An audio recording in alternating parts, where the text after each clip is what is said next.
Hello everyone, welcome to our Egyptian online seminar group. First, then if you have any questions, you can ask our speaker during his presentation or after his presentation. I have great pleasure of welcoming to Professor Victor Maas. Victor Maas is a professor of accounting at the University of Amsterdam. His research investigates how economic and social factors jointly determine the behavior of accountants, employees, and managers where Victor has published in top-ranking journals, including the Accounting Review, Journal of Accounting Research, Contemporary Accounting Research, and Accounting Organization and Society.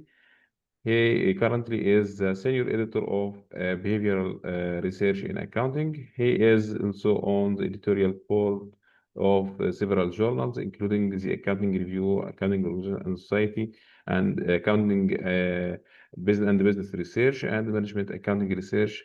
Victor is the coordinator of the European Network for Experimental Accounting Research and the chair of the ethics committee for research in economics and business at the University of Amsterdam. Now we will start our seminar with dear Victor Maas. Thank you, Mohammed. Thank you for the invitation. Welcome, everyone. Thank you for joining this afternoon. It's a real pleasure presenting in this seminar series.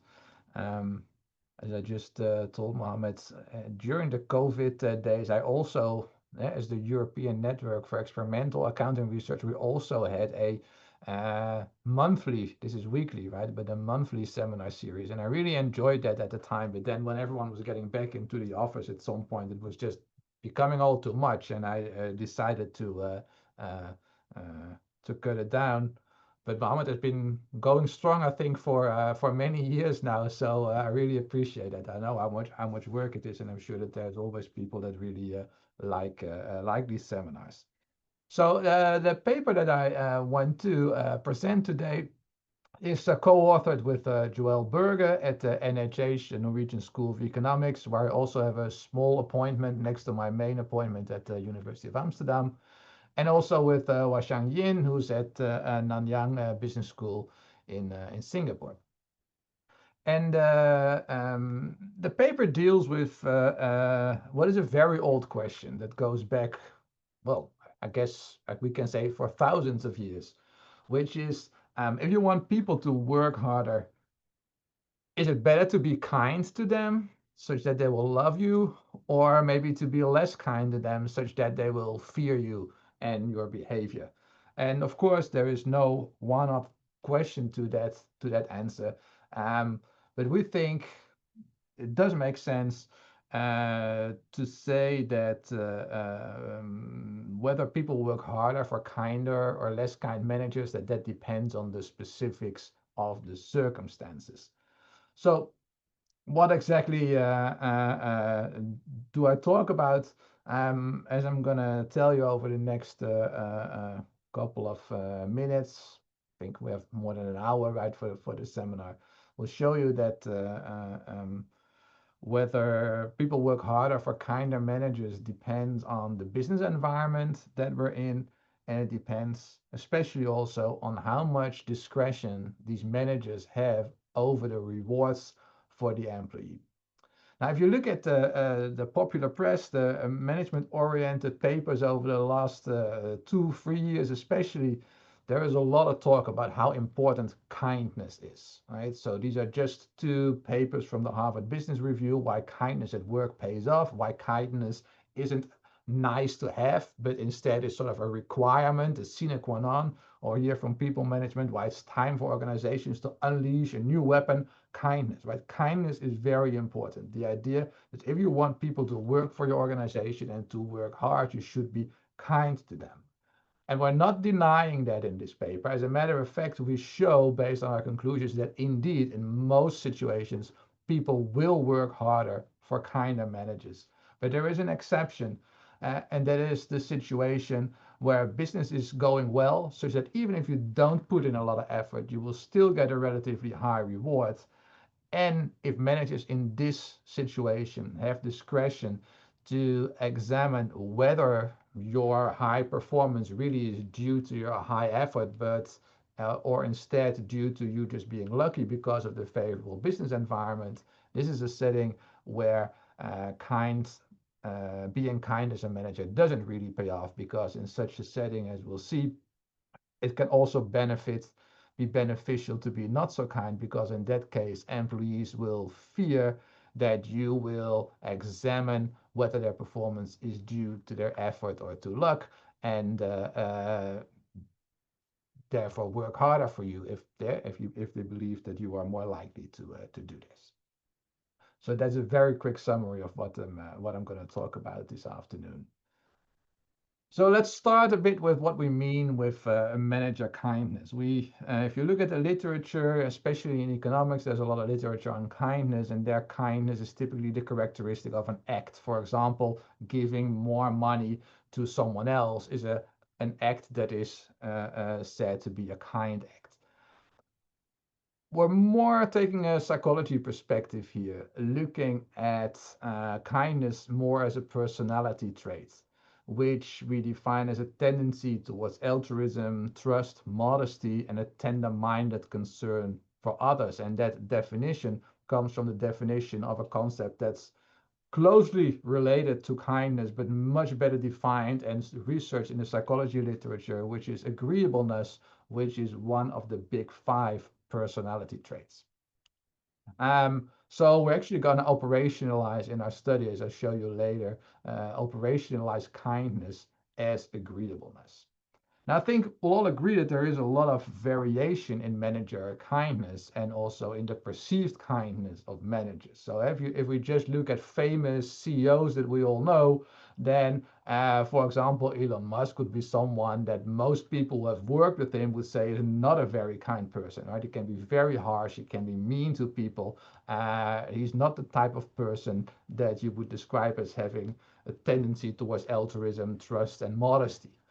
On the other hand, Richard Branson from Virgin is such a person. Most people who have worked with him or have had him as a boss describe him as such a nice, kind person who always cares about you, who will always ask how you are, etc., etc. So who of these two types of people in general would be more successful in getting their people to work hard? That sort of is the question that we are after. Okay, so we think that kindness of a manager affects the behavior of their employees via 2 different channels. On the one hand, there is a reciprocity channel, which just essentially means that if your manager is kinder, then you will feel that he or she is more deserving of your hard work, right? We would just rather, if we do something, work hard, which is costly for us, but also benefits someone else, then we would rather benefit someone that is kind compared to someone that is not kind. So therefore, if we know that our efforts are going to benefit a kind person, even though maybe we've never met that person before, but we know from their reputation, for example, that this is someone that is known to be kind, then we would work harder for that person compared to working with someone who's known to be unkind. So that's one thing. The other thing is that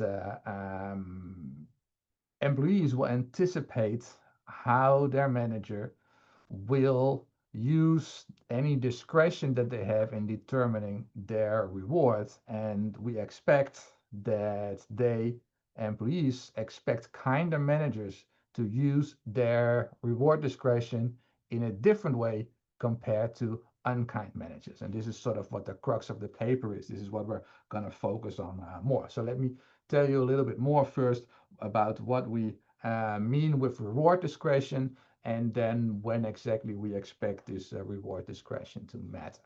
And Mohammed already said it in the beginning, but I'm very happy to take questions during the presentation or comments to get this into a little bit more of a discussion. So feel free to just open your mic and ask a question, or maybe raise your virtual hand. I think I can see that reasonably well, or in the chat or something. So just know that.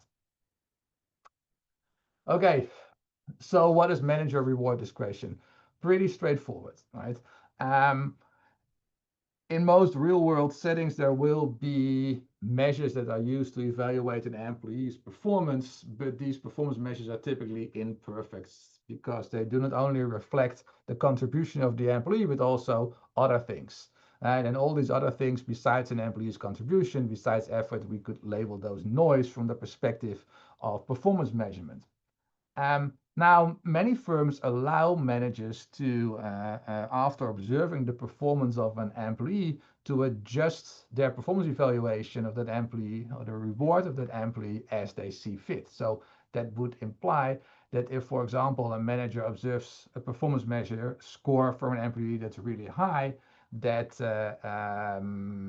they could investigate whether that high performance is really due to hard work from the employee, or maybe just because that employee got really lucky this time.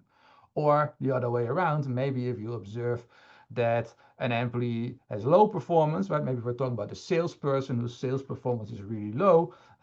Is that due to that salesperson not working very hard, or did he or she just get unlucky because maybe, I don't know, a new competitor store opened in the same mall, or maybe there were roadworks nearby or something. At least there was something that that employee had no control over, and they worked very hard but just got unlucky. And then in many situations, if a manager finds out that low performance is not due to low effort, then they will have the opportunity to adjust that employee's reward to what it would have been if they would not have gotten unlucky or lucky.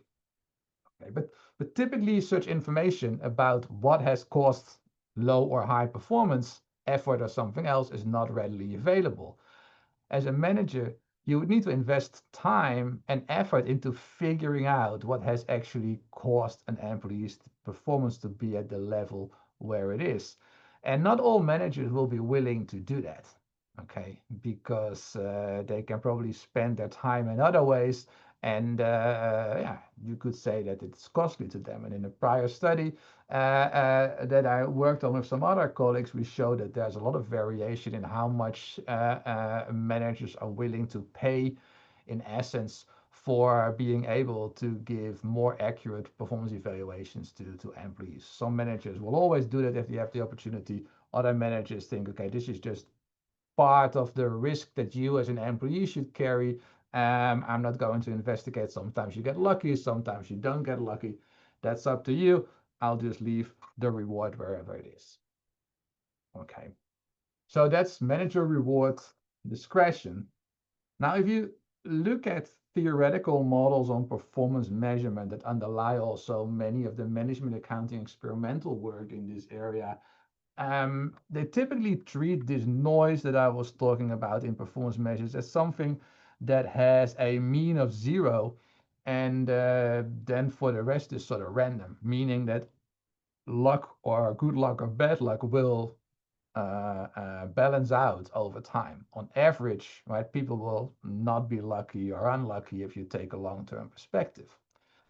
But we question whether that's really the situation that most managers in the real world would find themselves in if they need to evaluate the performance of an employee. Actually, we think it's not. It's often the case in the real world that a manager knows that an employee's performance is overstated, but they don't know how much, or that it's understated, but they don't know how much, by much. And they are not questioning whether it's overstated or understated. They know that, they just don't know by how much. So often when we're talking about correcting performance measures, we're not talking about correcting noise in that sense. We're talking about correcting bias. We know that the performance measure is biased upwards or downwards, but we're not questioning whether it is upward or downwards. We know it's one of the two, but just not by how much. So that means that we can be in two very different settings as a manager. We might be in a setting where our employee has a really high performance, and we wonder whether that's due to good luck or to hard work.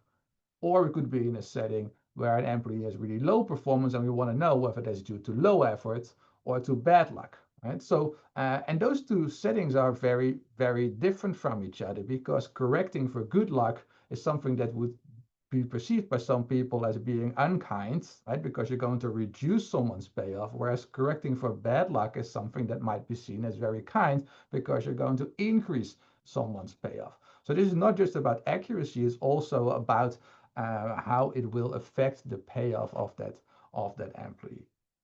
All right, so what we say is basically you can be in two types of environments: business environments, environments where the performance measure is overstated, and environments where the performance measure is understated. And the manager typically knows in which of the two of those settings he or she is. So let's move to the hypothesis. So let's start with the simple situation where managers have no discretion or very little, but let's keep it abstract, as in an experiment, have no discretion over employee rewards. So in that setting, employees do not need to worry about how managers will use their discretion. And the only mechanism that might affect how manager kindness affects employee effort is this reciprocity mechanism that will always be there, right? Because employees will work harder for kinder managers because they feel that this kinder manager is more deserving of their effort compared to an unkind manager. And whether we're in a favorable or unfavorable environment in the setting is not relevant because the manager does not have the discretion to do anything about the bias that is perhaps available in the performance measure.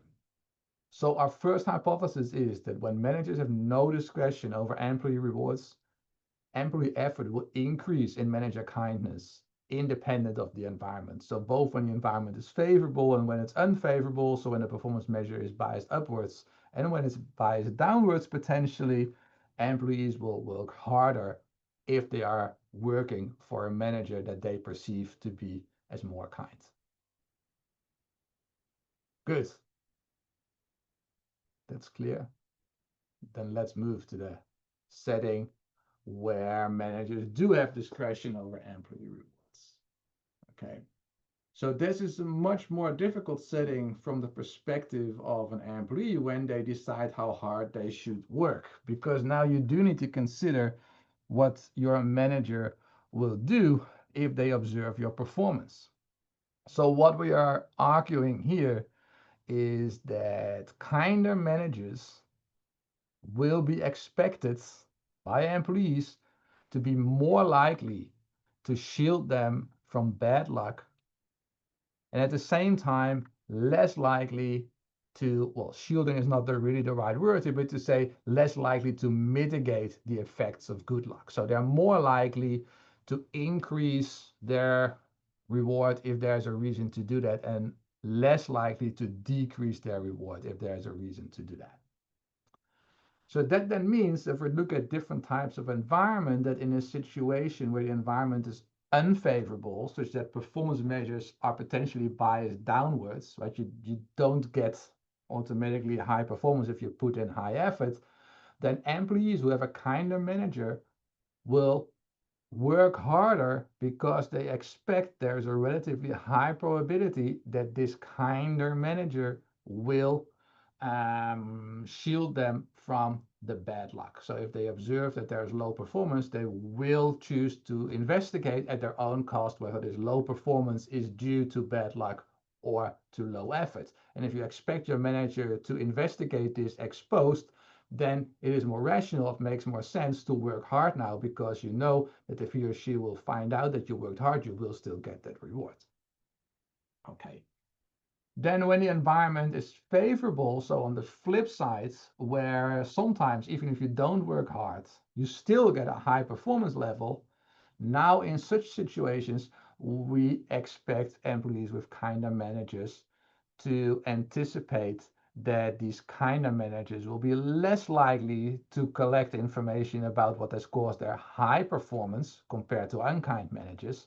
And in other words, that these kind managers will be more likely to let them get away with high performance, even if that high performance is due to low effort in a combination with good luck. In other words, right, if we're in a situation where business is booming and no matter what you do, it's very likely that your performance will be high, employees with kinder managers will face less strong incentives to work hard because they expect that their manager is relatively unlikely to correct their pay compared to an unkind manager who they expect will try to correct their pay if this means that they have to pay them less because their effort was actually low, and they just got lucky. Okay, I think I saw something in the chat.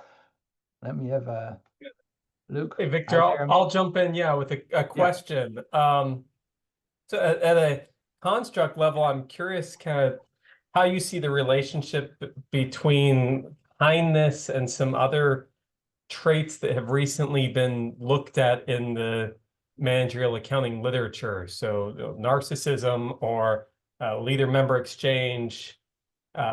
Just, I'm thinking of these kind of couple of papers, Krista Vance, Miriam Maska, and some co-authors have some other papers looking at this idea that employees will give less effort. In fact, they'll even sometimes give effort trying to punish like narcissistic managers or managers who they feel aren't treating them fairly. Do you feel like kindness is related to those, or?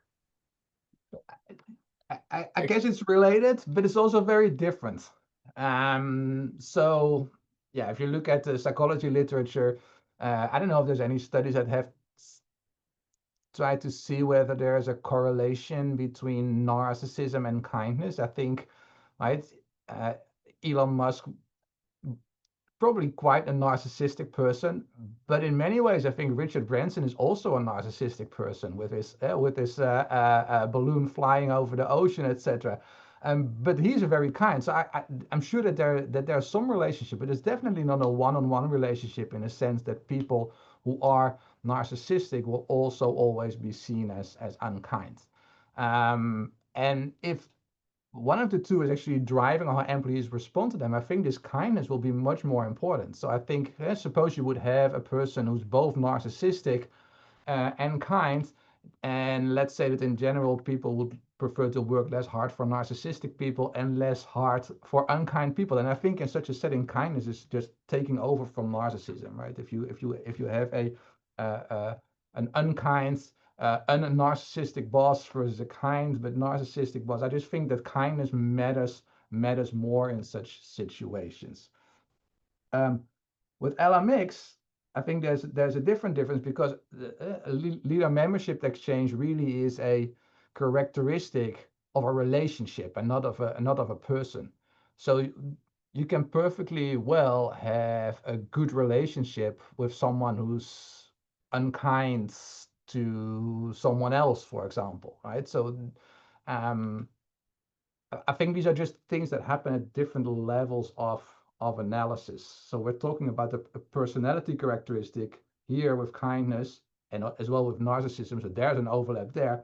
But with leader member exchange, I would say that that's really a characteristic of a relationship between two individuals. And it's hard to talk about LMX as something that happens also in for example, leader-member relations or manager-employee relations between people that, for example, have never met each other, right? In our setting, it's very possible that you have never met your boss. You've just heard that he or she is a kind person, and now you need to make a decision. With leader membership exchange, that is sort of by definition impossible. It's something that develops over time and characterizes how two people interact with each other. So sure, there are different things that also affect how hard employees work, right? Different things in relation to how they perceive their boss. But I would be very, very hesitant to also group them together and say, yes, there's a relationship between how you perceive your boss and how hard you work, but because there's this characteristic and that characteristic of your boss and your relationship with your boss, this is sort of not interesting anymore. We already know that or something like that. And that makes sense.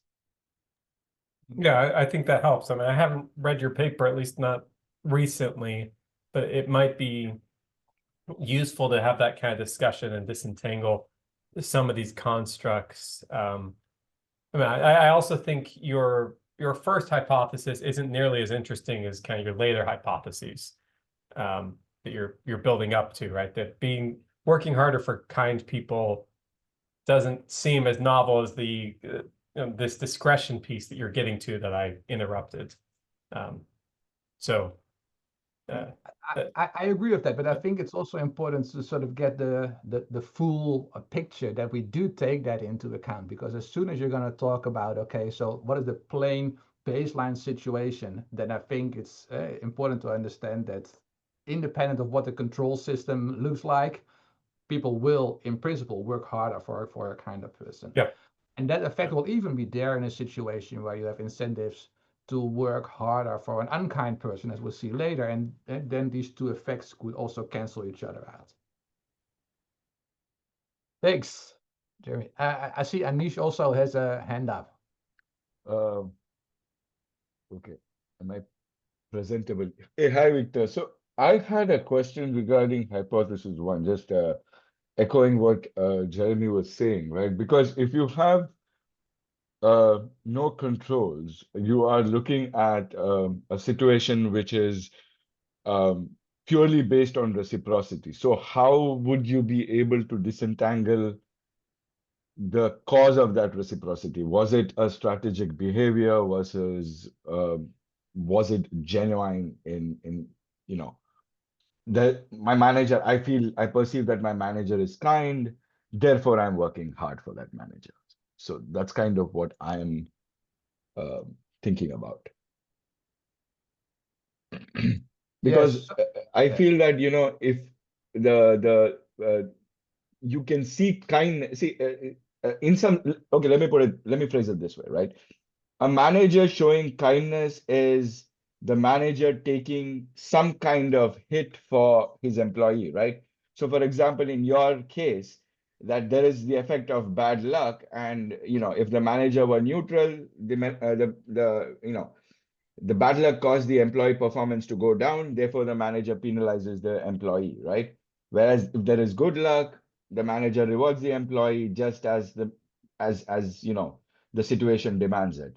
So when the manager kind of deviates from this expected behavior is what I think we could you're probably calling kindness. If I'm please correct me if I'm wrong, right? So but when there is a baseline situation, I mean, probably you'll explain this later, but I don't know how you would be able to see the effect of kindness, so to speak, unless, you know, there is some other, you know, relationship already existing between them or something like that. Yeah, I guess I'm thinking a bit about it as in a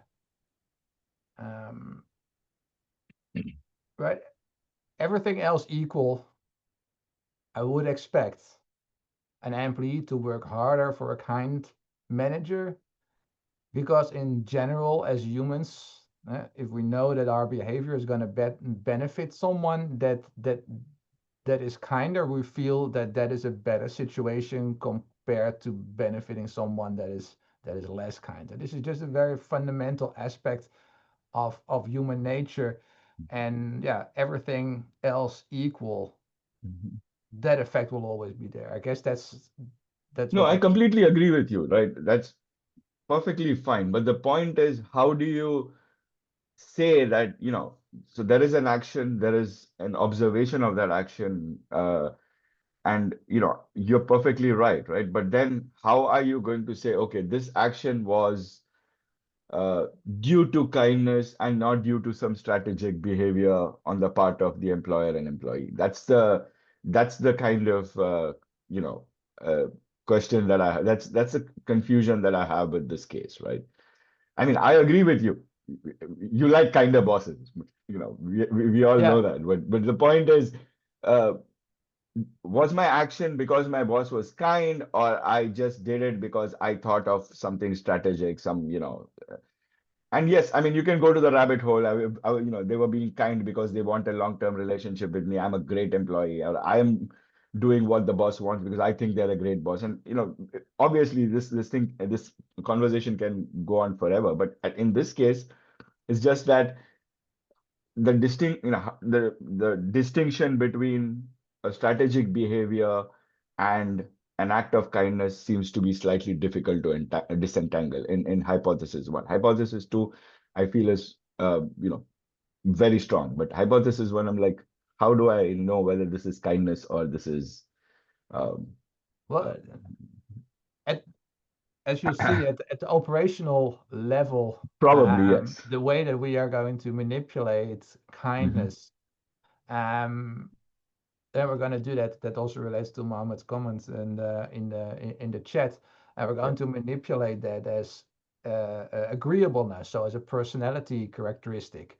So not as a kind act. So in our setting, it is not possible to sort of fake kindness or to mimic kindness through a specific type of act as a manager. So you know what type of person your manager is, more or less kind, more or less agreeable, and we're hypothesizing that affects how much effort you're going to put in.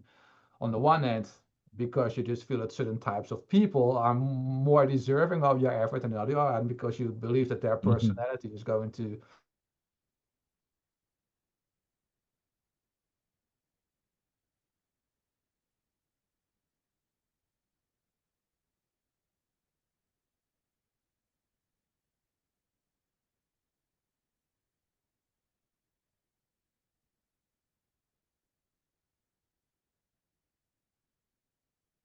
Is the screen frozen? Yeah, just he is, I think. Okay. Okay.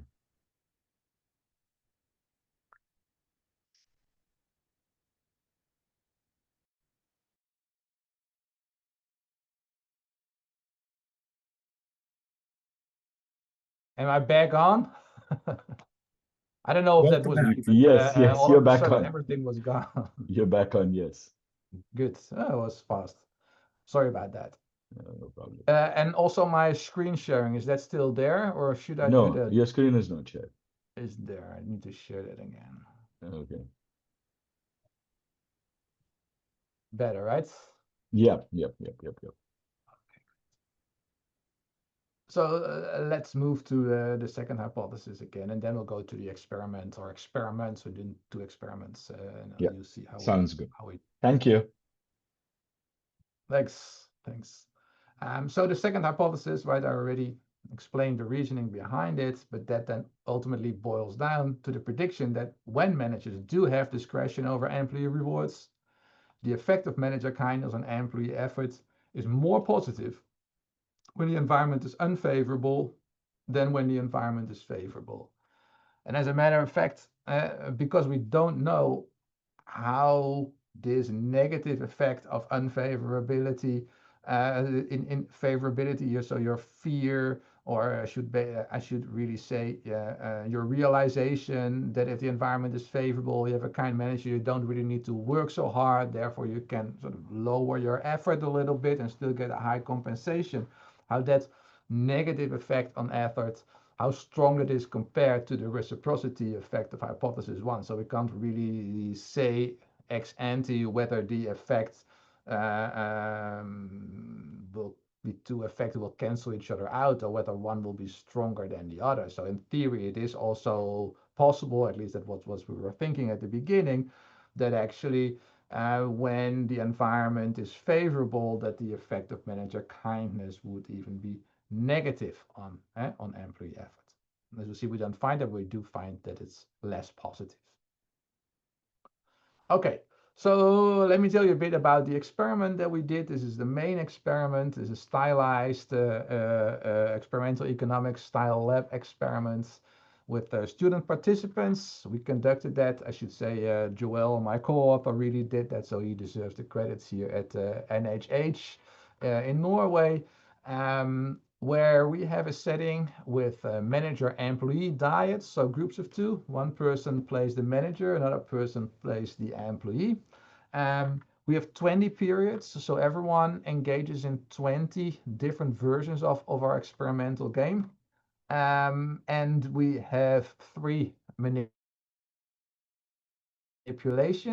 Manager kindness, I'll tell you a bit more about that in a second. That's within participants manipulation. So each employee interacts with 20 different managers, each one different people in different periods. And at the beginning of the period, they always learn what type they are paired with. So what the kindness is of the manager that they are paired with in that period.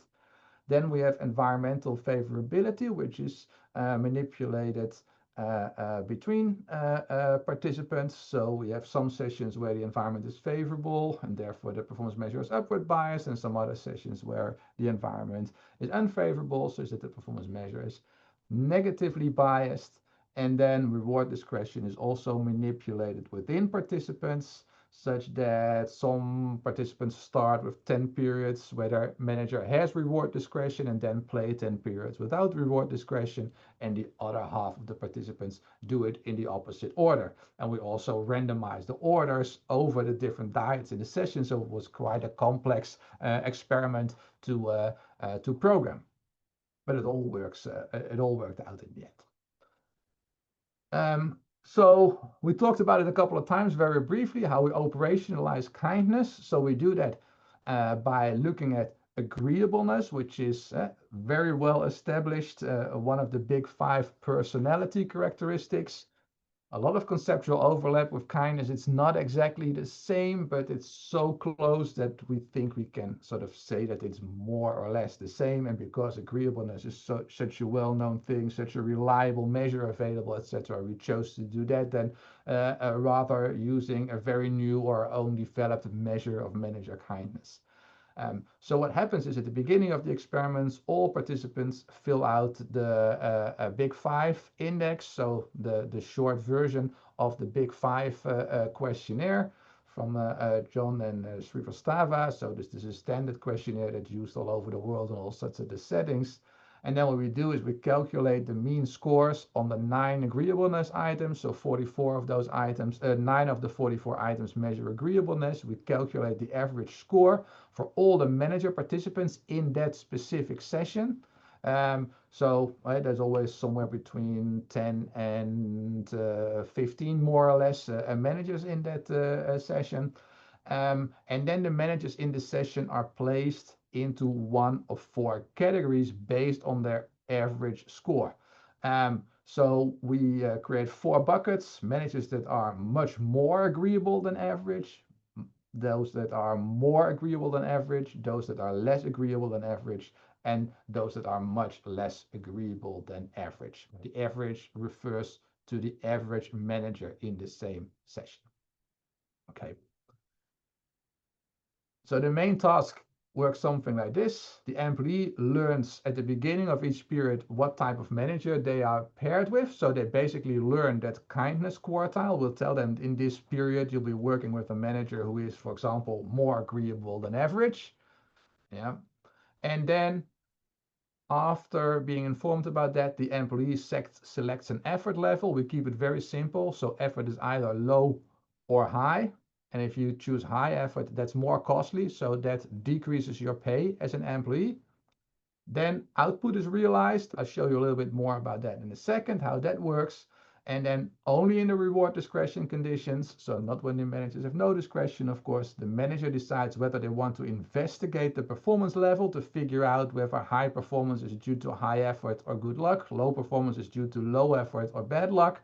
And if they find out that indeed performance was affected by good or bad luck, then they have the opportunity to adjust the employee's pay to what it would have been if there would not have been such a bias.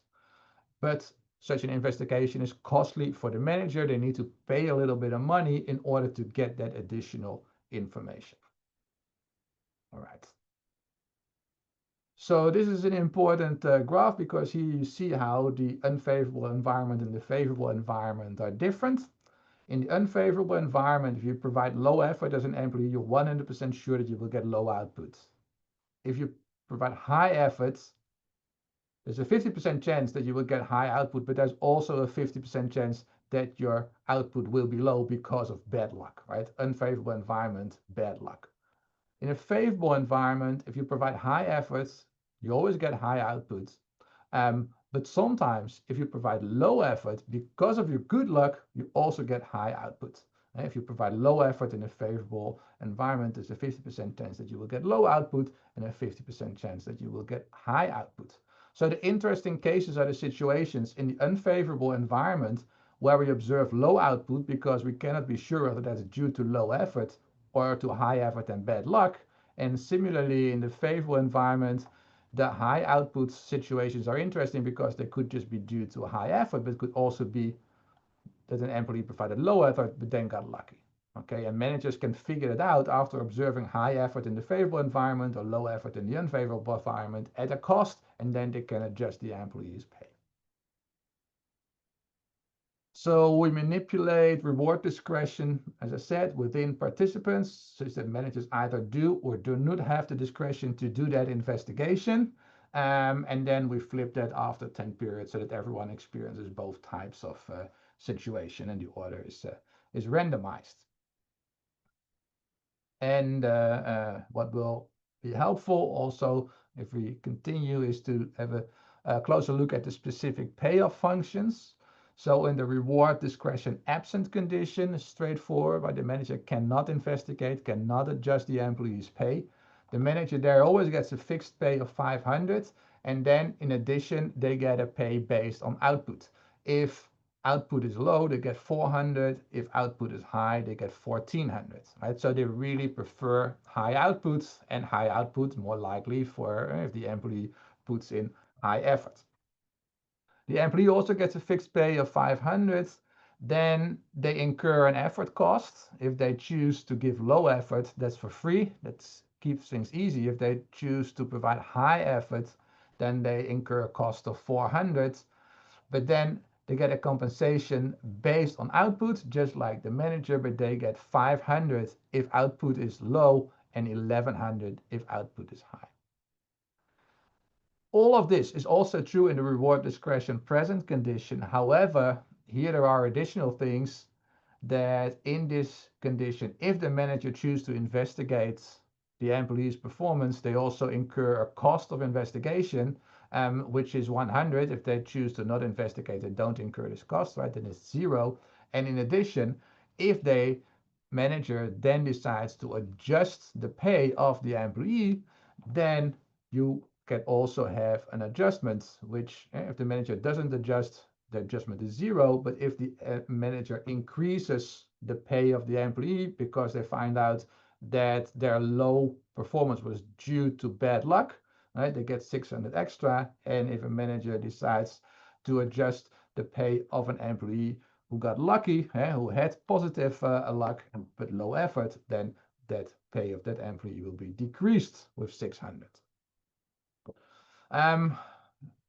Where do these specific numbers come from? We very carefully designed them such that we would get a Nash equilibrium, a standard economic prediction that managers will never investigate because investigation is costly and doesn't benefit them in any way, right? The game ends after the manager has decided about the payoff of the employee. So the manager will never investigate, therefore never adjust. The employee knows that, they know that investigation is costly for their manager, therefore they will anticipate that they will never, that their reward will never be adjusted, neither upward or downward, and that implies that they're always better off if they choose low effort, right? So from a standard economic reasoning, we would in every single diet always get the situation where employees choose low effort and then managers do not investigate. If you want to see the details where the expectations comes from, here's a little bit more detail. I won't go through that here, but it's in the paper, and I'm happy to walk you through that another time if you would be interested. So this is how the experiment went. First participants, they come to the lab, they provide their informed consent, then they fill out the Big 5 index, inventory, I think I should say. Then they get instructions, the roles are announced, you learn whether you're an employee or a manager, and then they perform the 20 periods of the main task with rematching in every period, random but semi-random, because we need each employee to be paired with each type of manager. So it's sort of semi-random. You're randomly matched with a manager in a specific category. And they switch in reward discretion conditions after period 10. And then finally, there is the post-experimental questionnaire. And important, after each of these 20 periods, there's further no feedback. So employees do not learn whether their manager investigated or not. So there's no learning over the 20 periods. So in that sense, it's more like a case of stationary replication. And we sometimes say they just play the same game 20 times without learning exactly what happens. Here are the results. Well, that's a table with a lot of numbers. So if you're more like me and a bit more visual oriented, then let's put it in a graph, because I think that's clearer. So what we have here in this figure is on the horizontal axis, we see how kind the manager is that an employee is paired with. So we have the 4 categories here: the least kind, less kind, more kind, and most kind managers, right? 4 different groups. And then on the vertical axis, we have the proportion of employees in that setting who chose high effort rather than low effort. So you see this is 50%. So there is it's not the case that all employees or most of the employees stick to very low effort or to high effort. It really, they make a trade-off. It's not an easy choice for the employees what to do. What else do we see? If you look at the 4 different conditions: favorable environment with discretion, favorable environment no discretion, unfavorable environment with discretion, and unfavorable environment without discretion, then we see that in all 4 of those, except for the first one, the blue one, the favorable and discretion present, we see that there's a clear increase in effort of employees as they are paired with a kinder manager. It doesn't really look like linear here because we have these 4 categories, but if you would just, as we do in the later analysis, if you treat kindness as a linear variable, you would just see 3 clearly upward sloping lines, more or less the same. And this one is the real outlier here. If we are in a setting where managers have discretion and the environment is favorable such that your performance might be overstated by a performance measure, and the manager can decrease your pay by investigating, it's only in that setting that we see that employees work hard for all managers independent of their level of kindness. So this is the interesting situation here, that if you, for example, in a firm would have really unkind managers, then in all conditions that would lead to employees working less hard for these managers, except for situations where the business is favorable and that manager has discretion. So testing the hypothesis, we use GEs because we have 20 periods, so all observations are not independent from each other. We're also mainly interested in the population average effect, so this is a good thing. And we have a binary dependent variable, right? High or low effort, so that's why we use this. We get the same results if we use a random effects model. But in the end, what's the most important thing here? If you look at this output table, it's the 3-way interaction between kindness, reward discretion, and favorability of the environment, which is highly significant, which is consistent with what we expected, right? We expected people work harder for kinder managers, but that effect of kindness on effort will be less positive in the situation where the environment is favorable and the manager has reward discretion. So indeed, we do find that it's consistent with this figure that I showed you here. And focusing on simple effects, comparisons between the conditions, then you see that the effect of kindness on effort is positive in all conditions except for this one blue line condition where reward discretion is present and the environment is favorable. For the rest, we get p-values that are very low, clearly a positive effect. We do a lot of supplemental analysis to see whether these results are robust. For example, we include the order of the reward discretion condition as a control variable and interacted with all 3 other variables. That has no effect on any of the important coefficients. We also treat reward discretion as a between participants manipulation simply by ignoring all the observations from the latter 10 periods. So everyone's basically just in one condition, and the results are exactly the same as they are if we include all 20 periods. We also look at the PEQ data a little bit. We had some questions in there, but interpreting PEQ data is difficult, right? In any experiment where you have multiple periods, because what exactly are you asking people to reflect about? If they did very different things in very different periods, then it's hard to get some sort of an overall feeling for what was happening during the experiment, because you were basically in 20 different experiments after each other. But some information that we get out of that PEQ definitely is in line with what we had expected. For example, we find that employees tend to agree that kinder managers deserve a higher reward and deserve fairer treatment, which is fully in line with this reciprocity effect that we predicted in our first hypothesis. We also find that employees expect kinder managers to be more likely to adjust their reward in the unfavorable environment condition, where their reward can go up, right, through an adjustment, compared to a favorable environment condition where adjustments would mean that their pay would go down. So that's also very much in line with what we had expected, how employees would anticipate that manager kindness affects how they enact their discretion opportunities.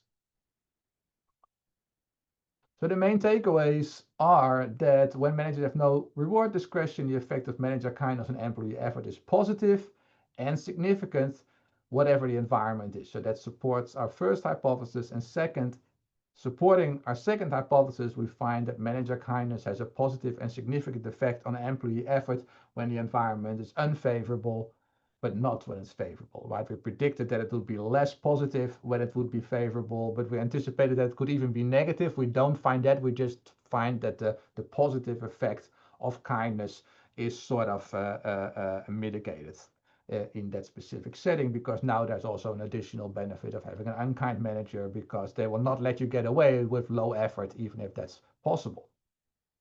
Right? One thing that's interesting is we weren't really sure what exactly would be stronger driving this effect, but we find no evidence that kind managers are taking advantage of in favorable environments. Right? One possibility was that if you have a favorable environment, then a lot of employees will choose to provide low effort employees with kind managers, because they expect these managers will let them get away with good luck. We don't find that. Instead, what we find is that the result is much more driven by the fact that a lot of employees deliberately withhold effort when they are paired with an unkind manager, unless in this blue condition, right, where they expect that these unkind managers will investigate and punish them for that behavior. So an implication that we think is interesting and important for firms is that, right, in any firm there will be a large pool of managers, and some will be kind and some will be less kind.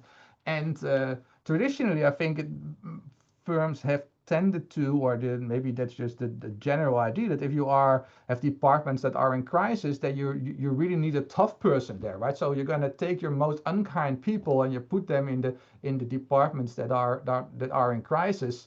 And of course, there's a lot of things that go on in such situations, so we have to be careful by drawing too strong implications. But our research at least suggests that this might not always work, because especially in times of crisis, employees worry a lot that their hard work will not be rewarded by the organization, and they worry less about that if they are paired with a kind manager. So that suggests that maybe in departments that are not doing very well, performance will overall be higher because employees work harder if they are paired with a kind manager, whereas in departments where things are going really well and employees maybe they tend to get a little bit lazy, think they will get away with low effort, that will be less the case if they would employ, or if you as a firm you put your least kind managers in such successful departments to sort of send a warning to employees, hey, we're not going to let you get away with this windfall. Lan, hi, good afternoon. Hi, Victor. Enjoyed the presentation. I probably missed that part when you mentioned the manipulation of kindness. So even though that classification of managers is based on agreeableness, but did you tell the employees it's about the manager's kindness, not agreeableness? Like, Yeah, how exactly did you communicate? good question. We thought about that a lot when we were designing the experiment, and in the end, we did not do that. So we didn't use the word kindness. We used the word agreeableness. So we said basically, we told them, listen, you all filled out this Big Five personality questionnaire at the beginning of the study. This is the most important personality inventory from psychology. And one of the main dimensions there is agreeableness. So we used that word, and then we showed them the items that measure agreeableness, and then we told them that we have classified the managers based on this thing. So we're really yeah, we're telling them that it's agreeableness, not that it is kindness.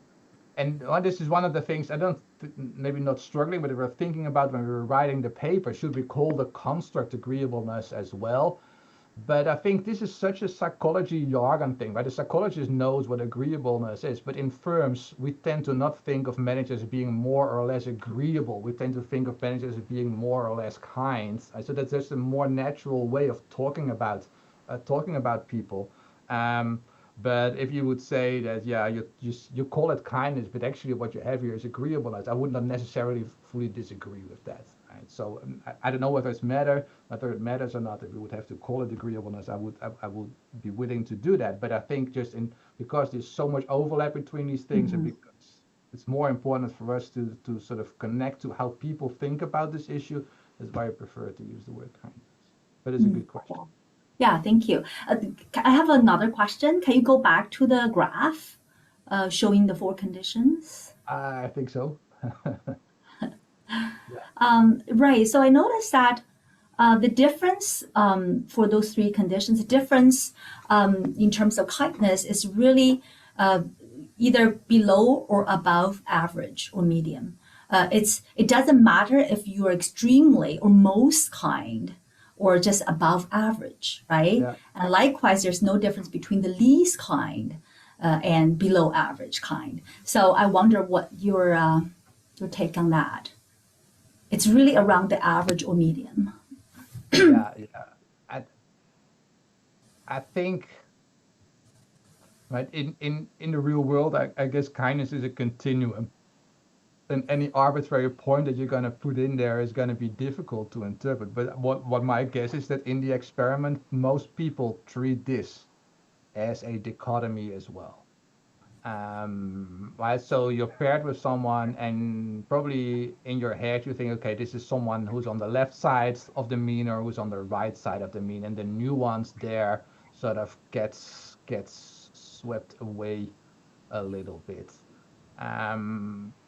So I think that many participants will employ a strategy where if you're in one of the bottom 2 categories, then I'll do this, and if you're in one of the top 2 categories, then I will do that. And because they can only do 2 things, a lot of nuance also gets right. right. So Right. and the reason that we did these 4 categories rather than just 2, unkind versus kind, is that we felt that with 20 periods, then it would be it would really get boring or difficult. It would get into the exact same question maybe a little bit too often. Of course, we also try to figure out a little bit here where the kink would be, in line with what you just said. And it's clear the kink is between the bottom half and the top half. It's not that unless you are in the top 1 category, people are going to treat you as unkind or something like that. Right. Okay, thanks. Yeah, interesting point. We could look into that a little bit more to see what the specific strategies are that individuals tend to use in our experiments. Okay, where were we? Main takeaways. So yeah, maybe if you're interested, it's not really a part of the paper, but I thought to include a little bit of a slide, because people have asked a lot when we presented this about, so what do these managers in your setting then really do? Right? Do they indeed behave as employees expect them to behave or not? Well, sort of. If we look at what managers do, then we have 350 observations from the unfavorable environment, 370 observations about manager decisions from the favorable environment. There's a bit of an imbalance, but that's just random noise because we got more participants in one session than in the other because of no shows. Of those, there can only be an adjustment in the unfavorable environment if they observe low output, and in the favorable environment if they observe high output. So that's the numbers that we have. And then this is probably the most interesting thing, how many people who could acquire information at a cost, what percentage of managers actually do that.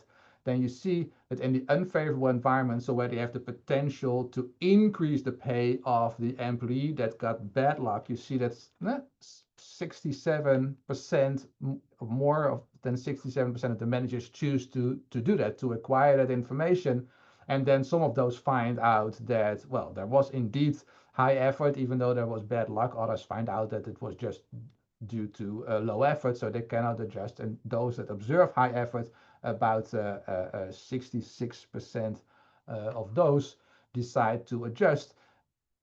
I'm not really sure why the remaining managers choose not to adjust in that situation.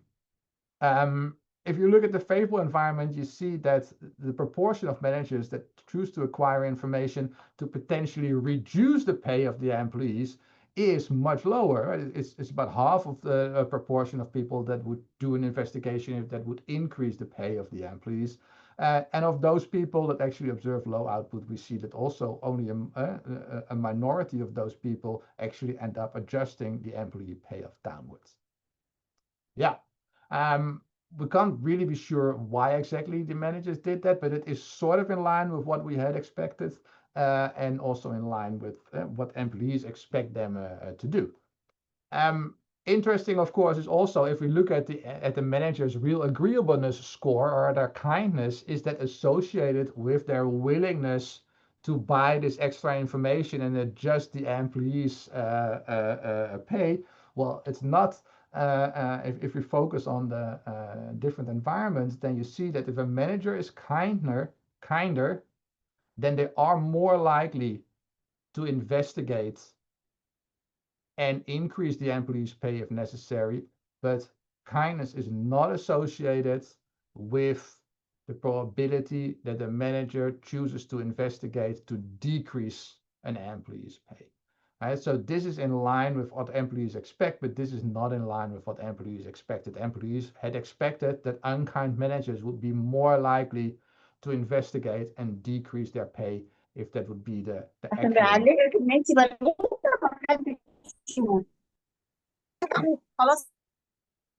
Thanks.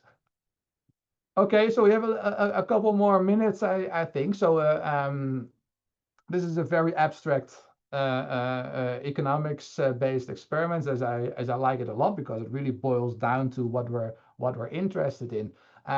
But as I end up doing in more and more of my research, I notice in the last couple of years is I'm going to supplement that with a more contextualized experiment to give something more of a feeling for what we're really after here. So we did a second experiment with a scenario where we asked participants to assume the role of an employee, and then they need to decide whether they want to cancel a trip that they were planning to make and work extra hours in the final month of their evaluation period to meet their performance target. And we manipulate whether their manager is kind or unkind. And we also manipulate whether the environment is favorable or unfavorable. We're only looking at the situation here where managers actually do have discretion. So I think we have established the reciprocity effect is there independent of whether managers have discretion or not. So we didn't want to look at that again. We really wanted to focus on understanding whether manager kindness affects the probability of high effort differently depending on whether the environment is favorable or unfavorable. So in the favorable environment condition, working hard in this experiment, in this scenario, moves the probability of achieving your target and getting your bonus from 50%, if you don't do that and just go out on the planned weekend with your friends, to 100% if you cancel the weekend and you work hard. In the unfavorable environment, where you basically have bad luck, your probability of achieving the target moves up from 0% to 50%. Okay. So in both situations, you can be in a situation where you have 50% of the chance of meeting your target, but in the favorable environment condition, even if you don't work hard, you have 50% chance, but if you work hard, you move to 100% in the unfavorable environment condition, just like in our main experiment. If you choose to work hard, you still only have a 50% chance of meeting your, of getting high performance, but if you don't work hard, that probability is 0. So then we tell them that their manager has the opportunity, after observing their target achievement, whether they want to see whether they worked hard or not. And if they do that, that they can adjust their reward based on the observed effort level, same as in our main experiment. So the dependent variable in this scenario is the likelihood of working hard. So we ask the employees how likely it is that they, in this specific setting, will choose to work hard, even though that means that they would need to have to cancel their the weekend with their friends. And in addition, this is one of the reasons that we run the supplemental experiment, is now we have only one observation per employee. So we can use the PEQ to get a better idea of what exactly is driving the behavior of the employees in our setting. So we use the PEQ to get some process evidence for what's going on in people's minds. So for this second experiment, we pre-registered everything. So the whole data collection, all the data analysis procedures are pre-registered on aspredicted.org. And what we do is we get a sample of 355 prolific workers with a minimum of 5 years of work experience who participate in this second study. I don't know if this is readable or not, but this is the scenario that we used. So I don't want to go into it in detail, but the story is, assume you work as a salesperson for a regional office of an insurance firm. And then they learn a little bit about their manager, who is called David. We took this manipulation from a previous paper that I have with Wachang published in AOS. It was also about David. And this David is either described as either a very kind person who cares a lot about whether the employees in his office are happy at work, and he provides much effort to make employees feel comfortable and valued. For example, he frequently asks how you are, he celebrates your work achievements, and he does everything he can to help you. So that's what one half of the participants read about David, and the other half read that David is not a very kind person who couldn't care less about whether his employees, the employees in his office, are happy at work. He provides no effort at all to make employees feel comfortable and valued. For example, he never asks how you are, never celebrates your work achievements, and only does the absolute minimum to help you. Right? So 2 different types of Davids here. And then the setting is described, in essence, it comes down to, do you want to work harder if this increases the probability that you achieve your target? But there's also this opportunity that David has, that after observing whether you met your target or not met your target, that he will investigate whether you worked hard or not, and then maybe he will award you the bonus anyway if he finds out that you worked hard but didn't meet your target, or he will take your bonus away if he finds out that you achieved your target without working hard but just being lucky. And then the question is, in this situation, how likely are you to put in the extra work in the upcoming month? So here are the results here from a factorial ANOVA. So we find no interaction effects between kindness and the favorability of the environment, but we do find strong main effects of both manager kindness and the favorability of the environment. And I guess the most interesting thing here is to look at the simple effects, and then also at the path model with some of the PEQ items that we had included to get a better feeling for what is going on.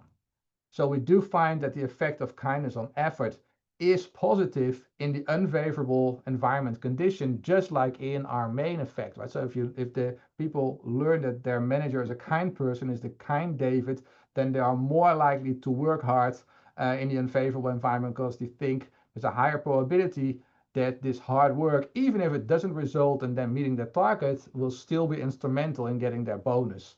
But also, as in our main experiment, we find that the effect of kindness on effort in favorable environments is not there, not significant, at least. So talking about the PEQ and the potential mediators, the process evidence, we asked two questions in the PEQ. First, to get at the two different mechanisms that we're interested in, the reciprocity effect and the anticipation of reward discretion enactment effect. That's maybe not the best term to use, but that's what we're after here. So we asked them, when you made your effort decision, how important were the following things? First, how important were the following considerations? I think that's the word that we use. First, that managers like yours deserve employees who work hard for them. So that's how we capture the reciprocity effect, right? Davids like your Davids, how deserving are they of your hard work? And second, the consideration that your manager might choose to investigate your performance and adjust your bonus, and we call that adjust. How important was that consideration when you decided about your efforts? So we would expect that manager kindness has a positive effect on deserve independent of the environment, right? That would be the reciprocity effect. And in addition, we would expect an interaction effect of kindness and the favorability of the environment on this adjustment thing that would then inform or affect, I should say, the effort level. And that's exactly what we do find. So this is the path model that we run, where we see that employees who are paired with a kinder manager feel that this manager is more deserving of their high effort, and this in turn has an effect on their effort level. And in addition, that the kind people who learn that they are paired with the kind David, they expect, or they are more likely to consider that this person will adjust their bonus in the unfavorable environment, but in the favorable environment, that effect is mitigated, so that's gone. So only in the favorable environment do people expect the kind manager to be more likely to adjust, not in the unfavorable environment. Okay, and there's no effect of favorability, direct effect on this adjustment probability. So people do not necessarily think that managers are more likely, or unkind managers, I should say. No, this is a path model, yeah. So think about how to interpret my coefficients. Anyway, we do find that people who expect managers or who consider the adjustment possibility of the manager are much more likely to put in effort, higher levels of effort. And also this path model sort of is fully mediating the effect. So the remaining effect of kindness on effort disappears here. So this is entirely consistent with the story that we expect. Independent of the environment, kinder managers are seen as more deserving reciprocity. Therefore, employees will work harder for them. But in addition, they will also consider that the kindness affects the probability that managers will adjust their performance measure, adjust their pay, and that how exactly they do that depends on the favorability of the environment. So we feel these results are really in line with the results of the first of the main experiment, and show that these two mechanisms exist. People work harder for kinder managers, but maybe less so in situations where unkind managers have the opportunity to adjust positive pay for them. And that's it. Yeah, Thank you so much for your attention and for all your good questions. And I'm still here if there are other people that have questions or comments. Yes. Thank you very much, dear Professor Victor Maas, for your contribution and effort. Thank you very much. It's really an excellent presentation and excellent paper. Thank you very much. If anyone have any questions, you can open your mic and ask your question. I have some point. The theoretical framework is very coherent. To add another layer, have you considered integrating elements from self-determination theory? It could help explain how manager kindness satisfies the fundamental psychological need for relatedness. Yeah, so self-determination theory, you mean like intrinsic motivation, or how that would work? Yes. Yeah. Okay. No, we have not considered it, and I would need to think about how that would work out, right? So if you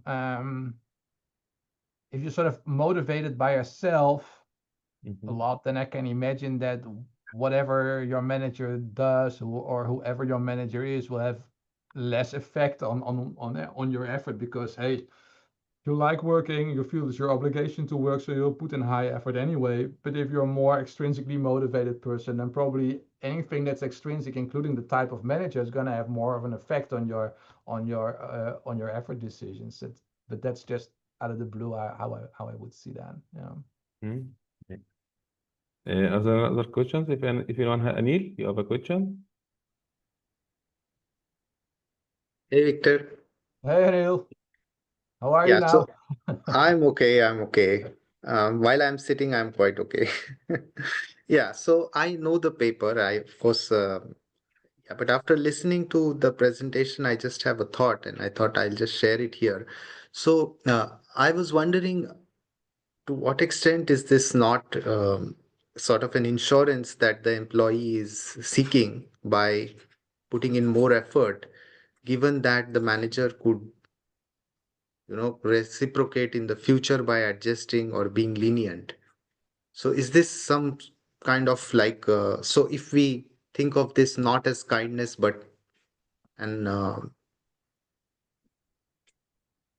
yeah, I don't know how to say this, but it's like you're planning ahead that in the next round or in the next period this could benefit you, because the manager has the ability to adjust the rewards. So it's kind of like adjusting effort for leniency in the future, in expectation of leniency in the future.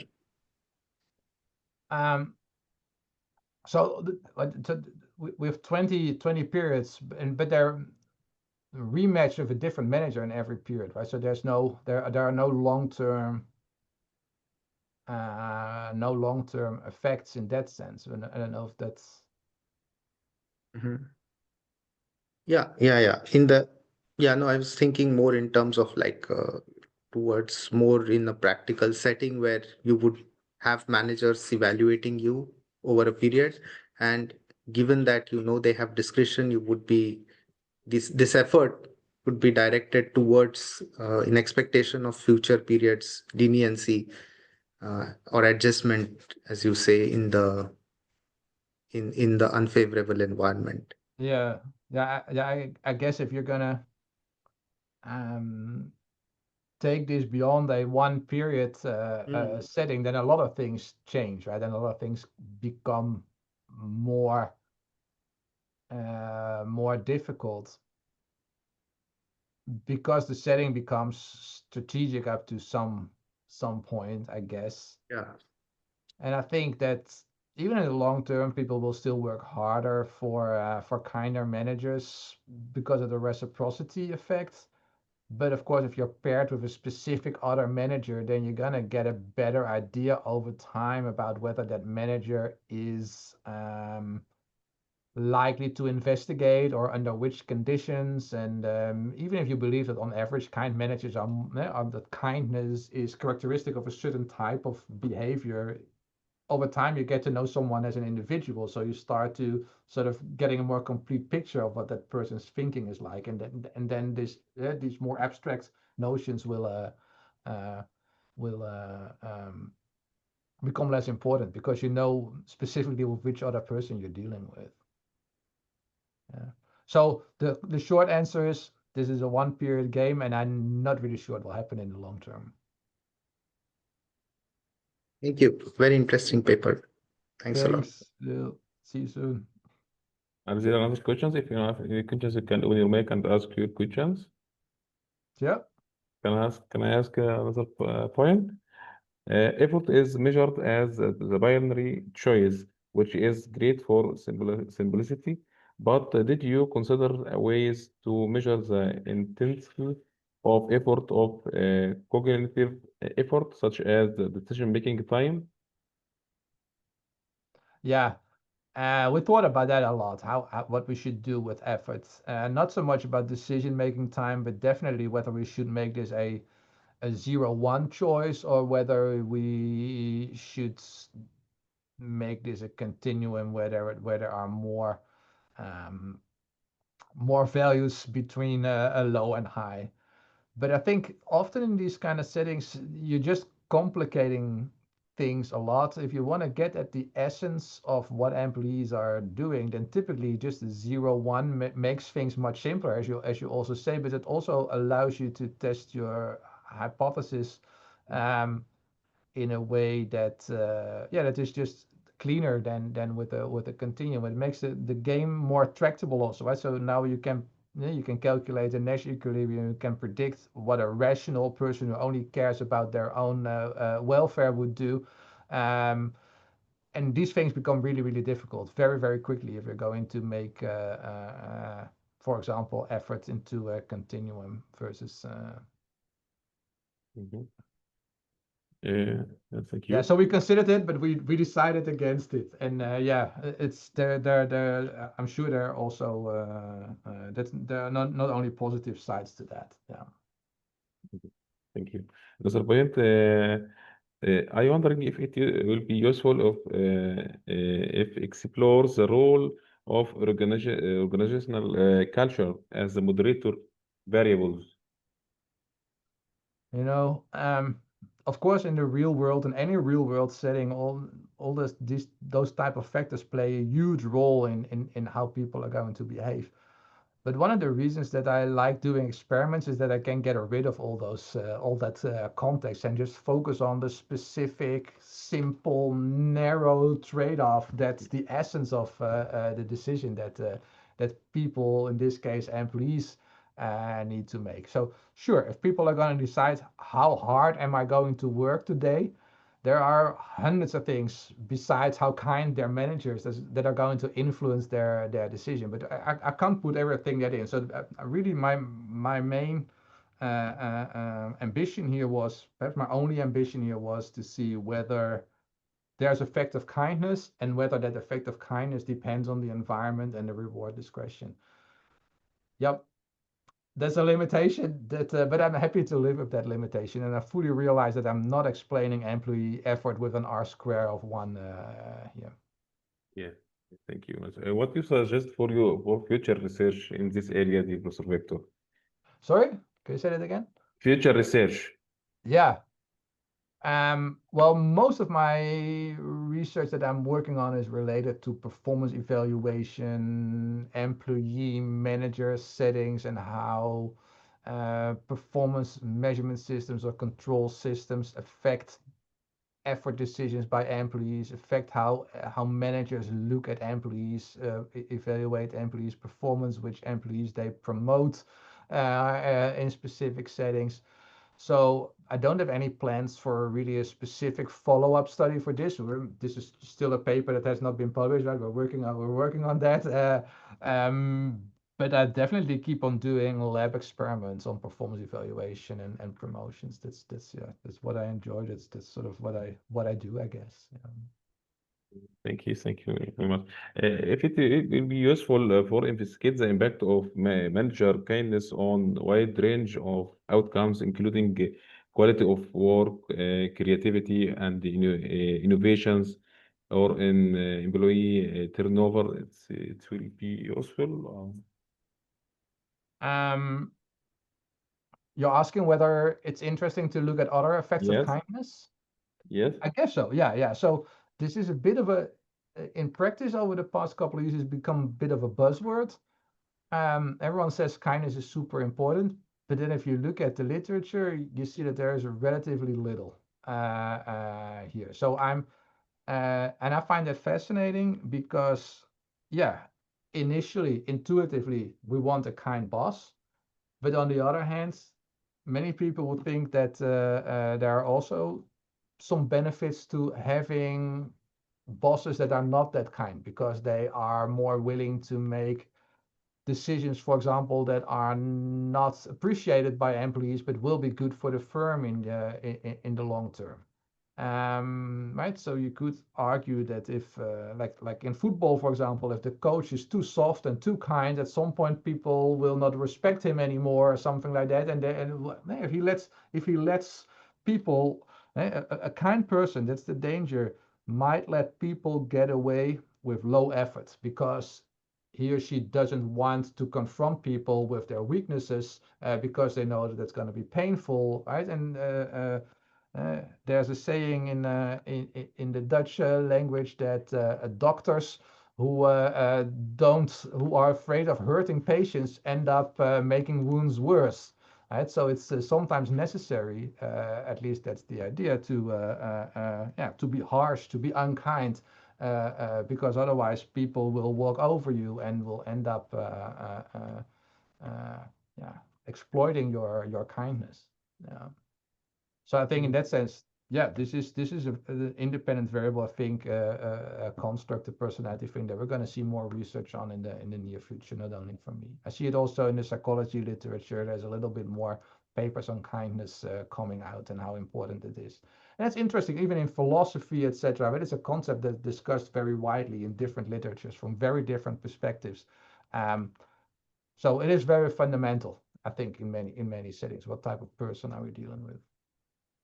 Thank you. Thank you very much, dear Professor Victor Maas, for your contribution and effort. Thank you, everyone joined us today, and thank you very much for taking the time to present it to us. It has been appreciated. Thank you very much. My pleasure, Mohammed. Thanks a lot for the invitation, and good luck with your seminar series. And thanks everyone who's still here. A lot of people already left, but thanks for coming. I appreciate it. And have a great weekend. Yeah, and I hope to see you soon in Egypt. You are very, very welcome. Would be nice. Thank you.